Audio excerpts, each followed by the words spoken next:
දවසක් කියලා ප්‍රාර්ථනා කරනවා සියලු දෙනාටම. ඉතින් අද වෙනකොට ලංකාවේ විතරක් නෙමෙයි ලෝකේ පුරාම දැඩිව කතා බහට ලක් වෙන මාතෘකාව වෙලා තියෙන්නේ මේ කොරෝනා වෛරස් තත්ත්වය. එහෙම නැත්නම් මේ COVID-19 කියන රෝගී තත්ත්වය. ලංකාවේ මේ වෙනකොට ආසාදිතයන් සංඛ්‍යාව දිනෙන් දින ඉහළ යනවා. ඒ වගේම මරණ පාව වාර්තා වෙලා තියෙනවා. ඉතින් මේ පසුබිමත් එක්ක ලංකාවේ දැනට පවතින නීතිමය තත්ත්වය ගැන කතා කරන්න අද අපිත් එක්ක එකතු වෙනවා ජාතික තරුණ නීතිඥ සංගමය නියෝජනය කරමින් ඒ සභාපති සඳුන් බේරහර මහතා. රටේ ජනතාවට ආර්ථික අපහසුතාව තියෙන වෙලාවක රටේ හදිසි අවස්ථාවක් ප්‍රකාශ කරලා තියෙන වෙලාවක සමහර වෙළඳුන් සමහර ඔන්ලයින් වෙළඳ ආයතන වැඩිමුලට බඩු විකුණන බවට පුවත් අපි දැක්කා. ඇයි මෙහෙම? මම දකින්නේ මේක ඉතා පහත් ක්‍රියාවක්, සදාචාර විරෝධී ක්‍රියාවක්, නීති විරෝධී ක්‍රියාවක්.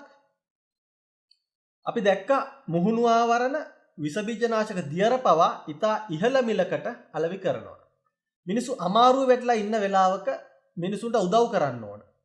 අපේ රටේ මිනිස්සු අපේ මිනිසුන්ට උදව් කරන්නේ නැත්නම් කවුද කරන්නේ?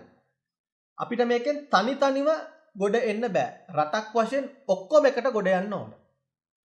පාරිභෝගික කටයුතු අධිකාරී පනතේ 11 වෙනි වගන්තියට අනුව වැඩි මිලට බඩු විකිණීම වරදක්.